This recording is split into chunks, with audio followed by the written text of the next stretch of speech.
नमस्कार दोस्तों, मेरा नाम है विजय कुमार। आप देख रहे हैं कॉमिक्स पिटारा चैनल को। तो चलिए दोस्तों, राज कॉमिक्स में बाकेलाल की इस हास्य और मज़ेदार कॉमिक्स को शुरू करते हैं, जिसका नाम है घोड़लोक का खजाना। तो आप देख सकते हैं इसका कवर पृष्ठ, जो कि कुछ इस तरह का है। तो चलिए इसकी शानदार स्टोरी को हम शुरू करते हैं।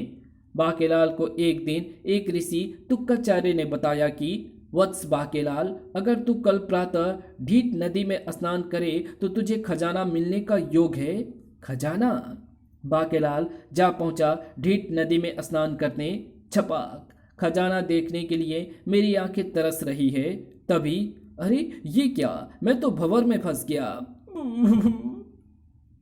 बचाओ गुलू, कोई है? उस कमबख्त ऋषि तुक्काचार्य की बातों में आकर मैं क्यों ढीठ नदी में कूद पड़ा। ये भंवर तो मुझे पाताल में खींचे ले जा रही है। खजाने के लालच में मारा गया तू बेटे बाकेलाल। बाकेलाल एक स्थान पर आकर गिरा। अरे ये क्या, ये कैसी जगह है? यहाँ पानी में मेरा दम भी नहीं घुट रहा। मैं आराम से सांस ले रहा हूँ और बोल भी पा रहा हूँ। पर ये दोनों कौन है और ये जल महल किसका है? घोड़लोक का खजाना खतरे में है, जल रक्षक जलोटा। अरे ये दोनों किसी खजाने की ही बात कर रहे हैं। पिछले 1000 वर्षों में हम दोनों घोड़लोक के खजाने की रक्षा में तैनात हैं और ये खजाना इस जल महल के 3 दरवाजों के पार एक रथ पर रखा है।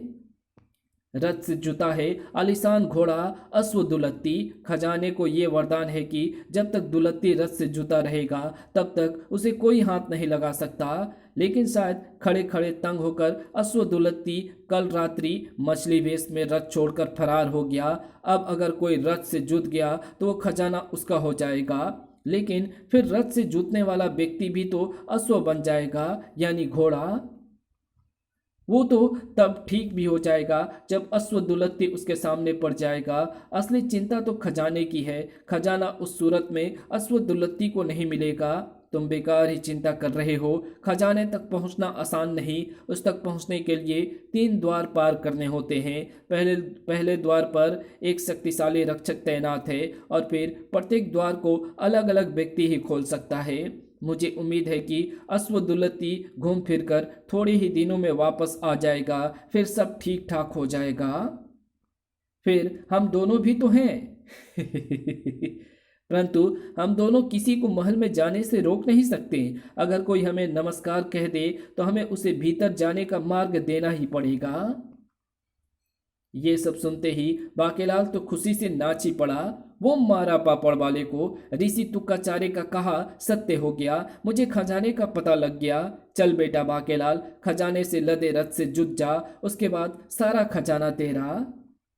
मगर अचानक कुछ सोचकर बाकेलाल ठिठक कर रुक गया। बाकेलाल मूर्ख, ये तो क्या कर रहा है? खजाने के द्वार तो तू खुलवा लेगा, परंतु अगर तू रथ से जुट गया तो तू फौरन घोड़ा बन जाएगा। फिर खजाना तेरे किस काम आएगा? अगर किसी तरह मैं मुच्छड़ को रथ से जुतवा दूं तो घोड़ा बनेगा मुच्छड़। मुच्छड़ घोड़ा राज सिंहासन पर बैठ नहीं पाएगा। तब विशालगढ़ का राजा बनूंगा मैं और रथ का सारा खजाना भी मेरे ही काम आएगा। वो मारा पापड़ वाले को। अब बनी बात। चल बेटा भागे वापस विशालगढ़। बाकेलाल ढीठ नदी से बाहर निकला। जल महल तक पहुंचने का रास्ता मैंने देख लिया है। अब मोटे को यहाँ लेकर आता हूँ। इधर विशालगढ़ में प्रवेश कर चुका था एक भयानक संकट।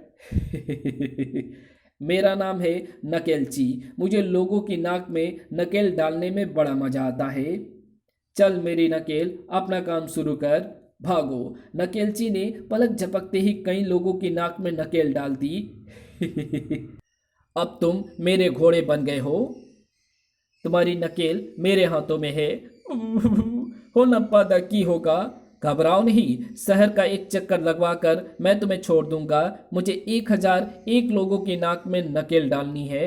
उसी समय महल में बाकेलाल भी अपना पासा फेंक चुका था। महाराज, उस रथ से कोई राजा ही जूझ सकता है, यानी केवल आप ही रथ को जलमहल से बाहर ला सकते हैं। महाराज, उस खजाने में मैंने कई हार भी देखे हैं जो रानी जी पर खूब फबेंगे। महाराज, फिर तो जल्दी से खजाना लेके आइए। किंतु बाकेलाल, उन 3 द्वारों को कौन कौन खोलेगा ये मैं बताता हूँ। सबसे पहला द्वार खोलेगा सेनापति। मैं? हाँ, दूसरा द्वार खोलेगा बाकेलाल। ठीक है। और तीसरा द्वार खोलेंगे खुद महाराज, क्योंकि रथ से जुतकर खजाना उन्हें ही लाना है। मुझे मंजूर है। इस खजाने का उपयोग राज्य की भलाई के लिए किया जाएगा, इसलिए मैं खजाने से भरा रथ लेने जरूर जाऊंगा। परंतु वो महाराज, मैं कह रहा था कि ऐसे छोटे मोटे दरवाजे को खोलने का काम मुझे शोभा नहीं देता। क्या मेरे बदले कोई सैनिक नहीं जा सकता? नहीं, अब सब कुछ तय हो चुका है प्रबंध मंत्री। हमारे जाने की व्यवस्था करो। जो आज्ञा महाराज। जल्दी एक रथ पर सवार होकर तीनों ढीठ नदी के पास उसी स्थान पर पहुंचे। महाराज, यही है वो स्थान। नदी में दिखती उस नुकीली चट्टान के पास डुबकी लगानी होगी। उस चट्टान की जड़ में पहुंचते ही जल महल दिखने लगेगा। परंतु पहला दरवाजा खोलने तो सेनापति को जाना है। सेनापति जाओ। जाता हूं महाराज। सेनापति नदी में कूद गया। जल महल के द्वार पर खड़े पहरेदारों को नमस्कार कहना मत भूलना। छपाक। नहीं भूलूंगा। बाकेलाल, जब तक सेनापति पहला दरवाजा खोलकर वापस लौटेगा तब तक हम यहाँ क्या करेंगे?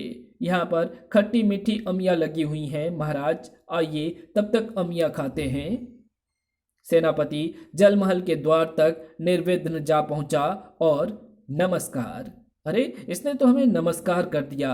अब तो द्वार खोलना ही पड़ेगा। जाओ, मगर ध्यान रहे, भीतर प्रवेश करते ही तुम्हारा सामना उठक से होगा।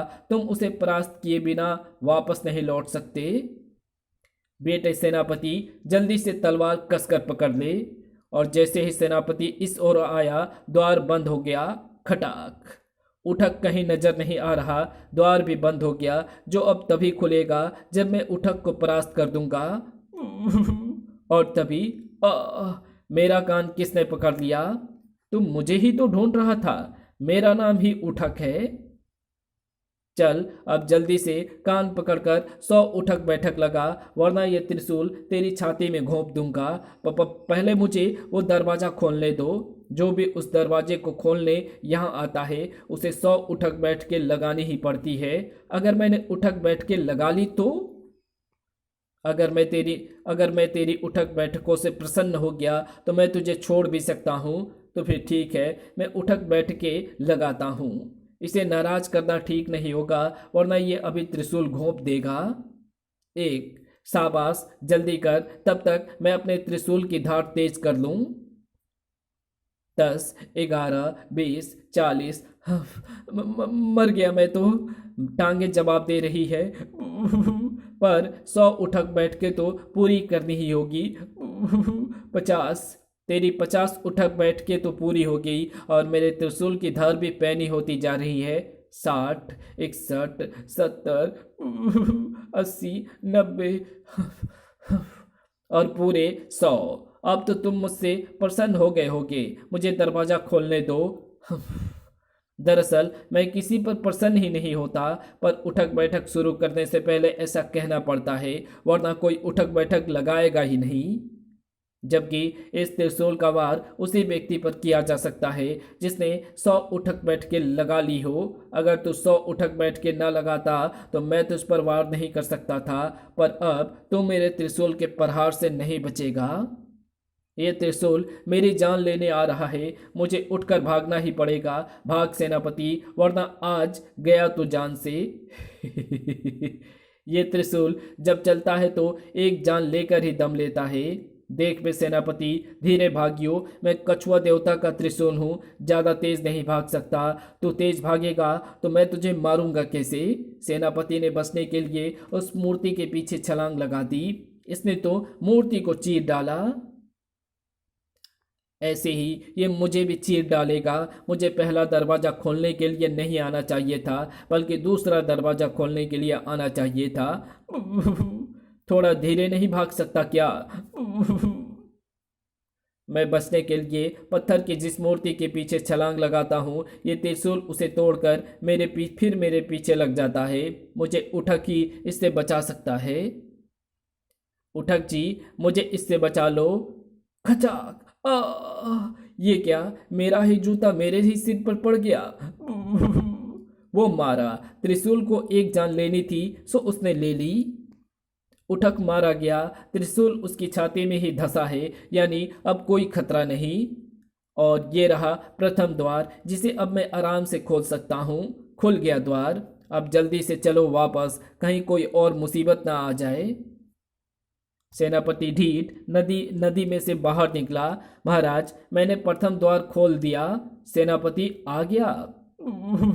ये तो बड़ी जल्दी आ गया। इसका मतलब अब मेरी बारी है। बाकी जल्दी जाओ, दूसरा द्वार खोल कर ही लौटना। बिना द्वार खोले तो ये लौट ही नहीं सकता।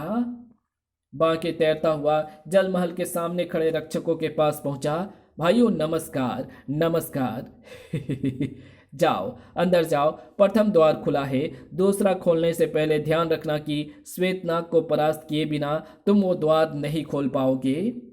बाकेलाल सेनापति बाकेलाल सेनापति द्वारा पहले से ही खोले गए द्वार को भी पार करके दूसरे द्वार के सामने आ पहुंचा। यही द्वार मुझे खोलना है। हाँ, लेकिन तब जब मुझसे बचेगा। ओह, ये श्वेतनाग है। खच। श्वेतनाग भैया, आधा खजाना मैं तुझे दे दूंगा। मुझे दूसरे द्वार खोलने दे।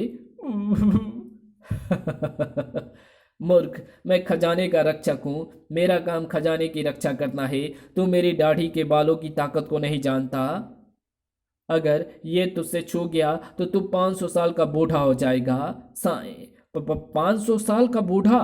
बाकेलाल ने झपट कर वो थाल उठाया और बाल के उस शक्तिशाली प्रहार को रोका। टनाक। बाप रे, ये बाल है या बाण? तूने एक बार बचा लिया तो क्या हुआ? मेरे दाढ़ी बालों से भरी है। ये तोड़ा मैंने दूसरा बाल। कच। श्वेतनाग ने दूसरा बाल भी बांके पर फेंक मारा। मैं तेरे इस बाल को भी दिशा परिवर्तित कर दूंगा। बाकेलाल उस बाल से भी बच गया। परास्त होकर नीचे गिरने के साथ ही वो बाल भी पहले वाले बाल से जुड़ गया और ये रहस्य बाकेलाल ना देख सका था। अगर ये मानव हमारे प्रहारों से ना मरा तो हम सब जुड़कर एक शस्त्र बन जाएंगे। बाकेलाल को बचना था श्वेतनाग के फेंके तीसरे बाल से। कहीं से कोई मसाल मिल जाए तो इस कमबख्त की दाढ़ी ही जला डालूं, ताकि ना रहेगा बांस और ना बजेगी बांसुरी। कब तक बचेगा तू मेरे दाढ़ी के बालों से? साएं, जब मौत सिर पर हो तो बचने की पूरी कोशिश करनी चाहिए। एक एक बाल से कुछ नहीं हो रहा, अब पूरा गुच्छा ही तोड़कर फेंकता हूं। साएं। बाकेलाल ने तकिया अड़ाकर सभी बालों के प्रहार रोक लिए। आखिर कब तक बचेगा तू बेटे बाकेलाल? कहीं कोई बाल तुझसे छू गया तो नहीं? खच खच। इस बार तकिए से छूटकर नीचे गिरते बालों को बाकेलाल ने भी देखा। ओह, ये सभी बाल नीचे गिरकर इकट्ठा हो गए और वहां एक शस्त्र का निर्माण हो रहा है। जबकि श्वेतनाग ने इस बार जब अपनी दाढ़ी की ओर हाथ बढ़ाया तो ये क्या? दाढ़ी के सारे बाल खत्म हो गए। बच्चू श्वेतनाग, तेरी दाढ़ी से ही बना है ये कैसा शस्त्र जिससे अब तू मेरे हाथों मरेगा? नहीं। बाकेलाल ने कैसा शस्त्र श्वेतनाग की छाती में घोंप दिया। खचाक। मरा। मेरी मृत्यु मेरी दाढ़ी के बालों से बने शस्त्र से ही होनी थी। वो मारा पापड़ वाले को। श्वेतनाग मारा गया। अब चलकर खजाने का दूसरा द्वार खोला जाए। और ये खुला खजाने का दूसरा द्वार। और फिर जल्द ही लो बाकेलाल भी आ गया। इसका मतलब खजाने का दूसरा द्वार भी खुल गया। अब बारी थी राजा विक्रम सिंह की। अच्छा बाकेलाल, मैं खजाने का रथ लेकर लौटता हूँ। हाँ, अगर रक्षक के हाथ तो बच गया तो रथ से जूतकर घोड़ा बनने से नहीं बचेगा। राजा विक्रम सिंह जल महल के दोनों रक्षकों को नमस्कार करके तीसरे दरवाजे की ओर बढ़ा। ये तीसरा मानव अंदर आ गया है। अगर इसने तीसरा द्वार खोल लिया तो खजाना जरूर इसी का हो जाएगा और अश्वदुलत्ती का कहीं पता नहीं है। राजा विक्रम सिंह दो द्वार पार करके तीसरे द्वार पर पहुंचा ही था कि ओह, ये इस तीसरे द्वार का रक्षक होगा। धप्पा। ए मानो, मेरा नाम धप्पा है। अब तुझे मेरे साथ छुपन छुपाई खेलनी होगी। पहले तू छुपेगा, मैं तुझे ढूंढूंगा। अगर मैंने तुझे ढूंढ लिया तो तू चुपचाप अपना सिर मेरी तलवार पर रख देगा। लेकिन अगर तूने मुझे पीछे से आकर धप्पा कर दिया तो फिर मैं छिपूंगा और तू मुझे ढूंढेगा, और फिर अगर तूने मुझे ढूंढ लिया तो मैं ये दरवाज़ा खोल दूंगा। लेकिन अगर मैंने तुझे धप्पा धप्पा कर दिया तो तू अपना सिर मेरी तलवार पर रख देगा। बोल, मंजूर है? मंजूर है। तो फिर जा, छिप जा। मैं आंखें बंद करके दीवार की तरफ मुंह करके 10 तक गिनता हूँ। 1 2 3। मैं छुपने जाता हूँ। आ जाऊं? अभी नहीं। आऊं? आ जाओ। कहाँ छिप गया है रे तुम मोटे कद्दू? मैं पलंग के नीचे नहीं हूँ। ओह, मैं तो पलंग के नीचे देखने ही वाला था। अच्छा हुआ जो तुमने मुझे बता दिया। धप्पा। तूने मुझे धप्पा कर दिया। यानी तू पहले खेल में जीत गया। अब मैं छुपने जाता हूं। मैं 10 तक गिनता हूं। 1 2। आऊं? अभी नहीं। आऊं? आ जाओ। ओह, राक्षस धप्पा के पांव दिखाई पड़ रहे हैं। इसका मतलब धप्पा पर्दे के पीछे है। ढूंढ लिया। मैं दूसरी बार भी हार गया। अब मुझे खजाने का आखिरी एवं तीसरा दरवाजा खोलना ही होगा। ओह, दरवाजा टूट गया, पर धप्पा को क्या हुआ? कड़ाक। आह, मेरी जान इस दरवाजे में थी जिसके टूटते ही मैं मर जाऊंगा। विक्रम सिंह अंदर पहुंचा। ओह वाह, ये रहा रथ में लदा बेशुमार खजाना। अब रथ जल महल से बाहर ले जाने के लिए मुझे रथ में जूतना होगा, और ऐसा करते ही ये क्या? मैं तो घोड़ा बन गया। हिन। अरे, मैं तो हिनहिनाने भी लगा। अब तो बाकेलाल ही मुझे इस मुसीबत से बचा सकता है। रथ लेकर बाहर चलूं। फिर जैसे ही खजाने से लदा रथ लेकर विक्रम सिंह बाहर निकले, वो मारा पापड़ वाले को खजाने का रथ आ गया। परंतु महाराज कहाँ है? ये घोड़ा ही तो महाराज है क्या? पर तुम्हें कैसे पता चला? वो घोड़े की मूछें देखकर। हाँ सेनापति, मैं ही राजा विक्रम सिंह हूँ। मैं रथ से जूते ही घोड़ा बन गया। हिन हुनप्पा दक्की होऊंगा बाकेलाल। महाराज, मैं आपको फिर से आदमी बनाने का कोई ना कोई रास्ता ढूंढ ही लूंगा। दोनों रथ पर सवार हो गए। महाराज, बुरा ना मानिएगा, आपको हाँकने के लिए चाबुक तो लगाना ही पड़ेगा, वरना आप चलेंगे नहीं, क्योंकि इस वक्त आप घोड़े बने हुए हैं। चल मेरे घोड़े, टिक टिक टिक। सड़क। पूरे विशालगढ़ में जहां खजाना मिलने की प्रसन्नता थी, वहीं राजा विक्रम सिंह के घोड़ा बनने की खबर ने सबको उदास कर दिया था। कुछ भी कहो, महाराज घोड़ा बनकर जच रहे हैं। मूछों वाला घोड़ा मैंने अपनी जिंदगी में कभी नहीं देखा। रानी स्वर्णलता को पता चला तो महाराज, ये क्या हो गया? अब आपको अस्तबल में रहना पड़ेगा, क्योंकि अपने कक्ष में घोड़े के लीद की गंध मैं बर्दाश्त नहीं कर पाऊंगी। खजाने को रथ से उतारकर राजकोष में भेज दिया गया। मुझे तो फिक्र राज सिंहासन की हो रही है। अब उस पर कौन बैठेगा? महाराज ही बैठेंगे, और कौन बैठेगा? मेरा मतलब, जब तक महाराज ठीक नहीं हो जाते, महाराज इस रथ सहित राज दरबार में खड़े होकर दरबार की कार्यवाही करेंगे। सिंहासन हटा दो, कमबख्त महामंत्री, सिंहासन पर मुझे बैठने दे। घुर्र। दरबार की कार्यवाही आरंभ हुई थी कि महाराज नकेलची से हमारी रक्षा करें, वो सबकी नाक में नकेल डालता फिर रहा है। बाकेलाल, नकेलची को खत्म करने की जिम्मेदारी तुम्हारी। बाकेलाल नकेलची की तलाश में आगे बढ़ा। नकेलची का पता सही समय पर लगा। महाराज से बढ़िया घोड़ा उसे नकेल डालने के लिए कहाँ मिलेगा? किसी तरह उसे महाराज के पास ले आता हूँ, फिर वो महाराज की नाक में नकेल डालकर उन्हें हाँक कर यहाँ से ले जाएगा। धड़ाक। चल मेरी नकेल, इस छोटी मूछ और लंबी बोदी वाली की नाक में नकेल डाल। ठहरो नकलची, मैं तुम्हें नकेल डालने के लिए विशालगढ़ की सबसे बढ़िया नाक दे सकता हूँ। सबसे बढ़िया नाक?